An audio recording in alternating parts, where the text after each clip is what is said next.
অনেক মা, যেই মাকে সন্তান কষ্ট দেয়, মা থেকে বউ লইয়া সন্তান যখন আলাদা হইয়া যায় রাগ কইরা কষ্ট দিয়া, বহু মা আছে চোখের পানি ফেলে কান্দে আর বলে যাক তবু আমার ছেলে ভাইচা তো আছে, সে সুখে থাক। আমি দেখলাম না আর কি, বলে কি না বলেন না? তো ইব্রাহিম আলাইহিস সালাম যেন সান্ত্বনা ছিল, আচ্ছা যাক মাওলা, কোলেও নিলাম না, চোখেও দেখলাম না, কিন্তু আছে তো, বিদেশে হইলেও আছে তো। কয়েকদিন পরে আল্লাহ তাআলা বললেন, ইব্রাহিম না না, এবার ছেলেটাকে জবাই করে আমারটা আমারে দিয়ে দাও।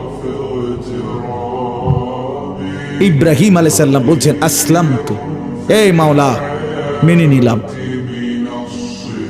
কোনো আপত্তি নাই মাওলা। তুমি কি মনে করছো মাওলা আমারে?